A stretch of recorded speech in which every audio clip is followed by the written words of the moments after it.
Assalamualaikum warahmatullahi wabarakatuh. Salam sejahtera untuk kita semua. Kali ini kita akan membahas tentang cerita rakyat. Cerita rakyat merupakan cerita yang berasal dari masyarakat dan berkembang secara lisan. Di Indonesia ada berbagai macam cerita rakyat. Seperti apa? Kita lihat contohnya. Sumatera Barat menceritakan kisah seorang anak yang durhaka terhadap ibunya. Papua, cerita ini memberikan pesan moral bagi kita agar tidak memiliki sifat iri dan dengki. Jawa Timur menceritakan asal-usul nama Tengger di wilayah Pegunungan Bromo.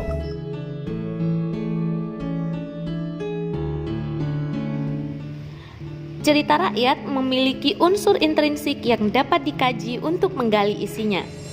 Unsur-unsur intrinsik yang terdapat dalam sebuah cerita rakyat adalah yang pertama, tema. Tema ialah persoalan yang menduduki tempat utama dalam karya sastra.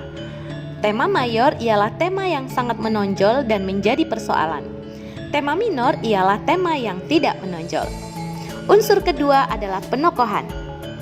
Dalam cerita rakyat terdapat beberapa peristiwa yang pada dasarnya merupakan wadah pertentangan antara tokoh utama yang baik dengan tokoh utama yang jahat.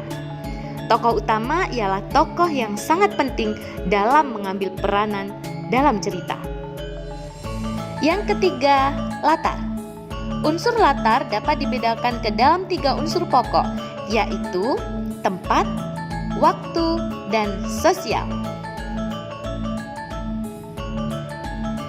Latar tempat misalnya perkebunan, sekolah, gunung, dan lain-lain. Sementara latar waktu misalnya siang, malam, atau sore hari.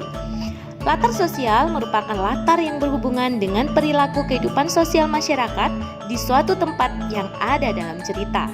Latar sosial dapat berupa kebiasaan hidup, tradisi, keyakinan, cara berpikir, status, atau derajat sosial. Unsur keempat, alur. Alur atau biasa disebut plot merupakan rangkaian peristiwa yang memiliki hubungan sebab akibat, sehingga menjadi satu kesatuan yang padu, bulat, dan utuh. 5. Amanat cerita. Amanat cerita merupakan ajaran moral atau pesan didaktis yang ingin disampaikan pengarang kepada pembaca melalui karyanya.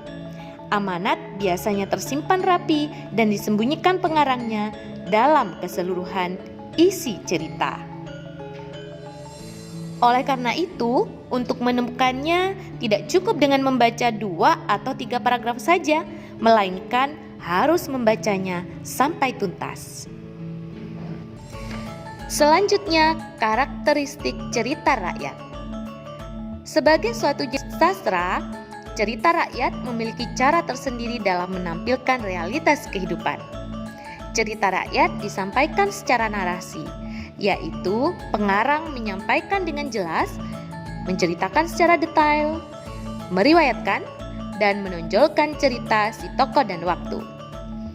Cerita rakyat bersifat fiksi, dan bentuk karangan yang digunakan adalah prosa. Cerita rakyat seharusnya menjadi salah satu kekayaan literasi yang tidak akan pernah usang termakan waktu. Tidak akan tergeser oleh berbagai keadaan di masa kini. Kekasan ceritanya menjadi identitas tersendiri yang selalu melekat di hati masyarakat. Tentu saja, merawatnya bukan hanya sekedar tahu, namun juga ada langkah nyata yang dilakukan, seperti halnya mengabadikan dalam tulisan.